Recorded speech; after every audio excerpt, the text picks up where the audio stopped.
हमारे चैनल में एक बार फिर आप सभी का स्वागत है। चयन बोर्ड से बड़ी खुशखबरी निकल कर आ रही है कि जो सदस्य रिटायर हो गए हैं अब उनकी भी नियुक्ति प्रक्रिया शुरू हो गई है।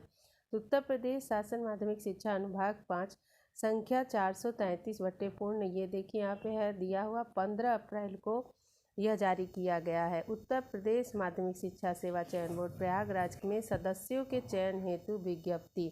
तो जो सदस्य रिटायर हो गए हैं अब उनके चयन होने के लिए यह विज्ञापन निकाला गया है। उत्तर प्रदेश माध्यमिक शिक्षा सेवा चयन बोर्ड अधिनियम 1982 की धारा 4 में प्राविधिनित शर्तों के अंतर्गत बोर्ड में रिक्त सदस्यों के पदों पर नियुक्ति हेतु एतद द्वारा आवेदन पत्र निर्धारित प्रारूप पर आमंत्रित किए जाते हैं। आवेदन पत्र प्राप्त होने की अंतिम तिथि जो थी 14 मई 2022 होगी। तो ये जो आवेदन लिया जा रहा है उसकी अंतिम तिथि 14 मई को है। अंतिम तिथि के पश्चात प्रार्थना पत्र पर विचार नहीं किया जाएगा। यहाँ पर रिक्त पदों की संख्या का दिया गया है कि रिक्त पद जो हैं वह 10 हैं और कार्यावधि एवं आयु सदस्य पद की कार्यावधि 2 वर्ष एवं अधिकतम 62 वर्ष की आयु तक जो भी पहले पूर्ण हो। और जो अर्हताएँ हैं वो दिया गया है। जो अर्हताएँ से संबंधित जो आवेदन करेंगे वो इसे विधिवत देख लेंगे। और ये है जो आवेदन का प्रारूप, इसी प्रारूप पे आवेदन करना है। पद या सेवा का नाम जिसके लिए आवेदन किया जा रहा है, अभ्यर्थी का नाम होगा, पिता का नाम, जन्म तिथि, पत्र व्यवहार का पूरा पता, वर्तमान पता और स्थायी पता, नागरिकता और ये टेलीफोन नंबर। तो ये सारा आवेदन का प्रारूप है और जिसका अंतिम तारीख 14 मई को घोषित किया गया है। तो 14 मई तक आवेदन कर देना। शिक्षा सेवा चयन बोर्ड उत्तर प्रदेश के लिए नए सदस्यों की नियुक्ति का प्रक्रिया चालू है, जो इसको आज अखबारों में भी प्रकाशित किया गया है। ने 10 रिक्त पदों के लिए आवेदन मांगा है और सभी अर्हता पूरी करने वाले इच्छुक अभ्यर्थी 14 मई तक आवेदन भेज सकते हैं। आवेदन पत्र का प्रारूप, अर्हता व अन्य जो ब्यौरा है वह माध्यमिक शिक्षा विभाग की वेबसाइट पर उपलब्ध है।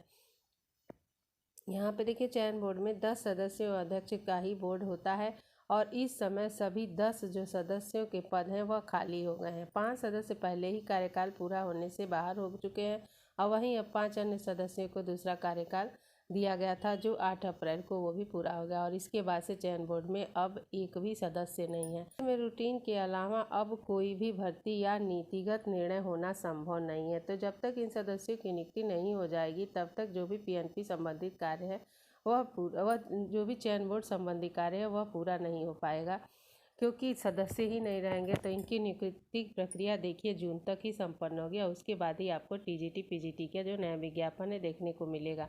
असल में चयन बोर्ड और उच्चतर शिक्षा सेवा आयोग का विलय करके नया उत्तर प्रदेश शिक्षा सेवा चयन आयोग गठित होना था, इसलिए 5 सदस्यों को जब दूसरा कार्यकाल दिया गया तो इसमें इसका उल्लेख किया गया कि यदि नया आयोग गठित होता है तो उनका कार्यकाल स्वतः ही समाप्त हो जाएगा।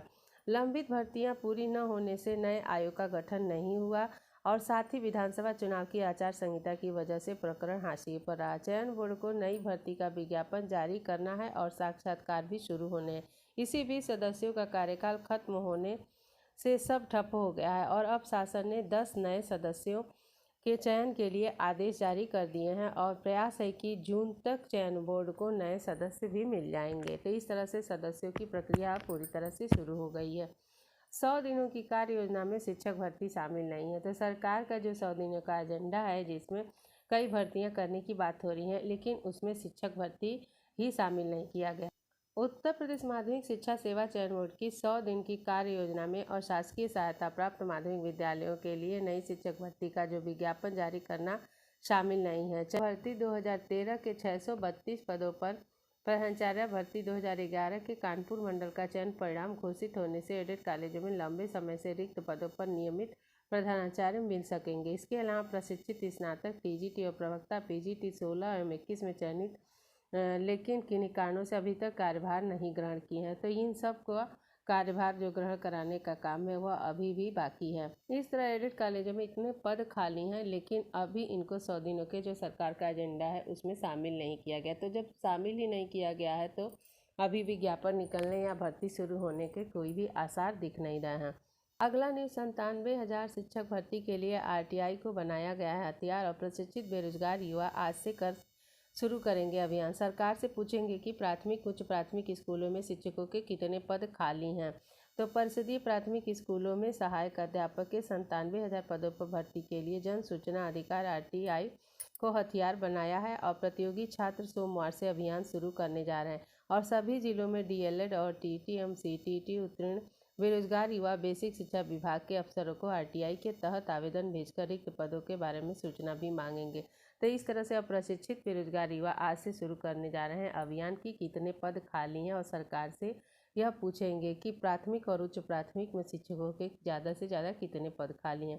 तो दोस्तों इसी के साथ हमारा यह आज का वीडियो समाप्त होता है। वीडियो आपको कैसा लगा कमेंट करके जाओ। हमारे चैनल को अभी तक सब्सक्राइब नहीं किया है तो ज़रूर सब्सक्राइब करिए।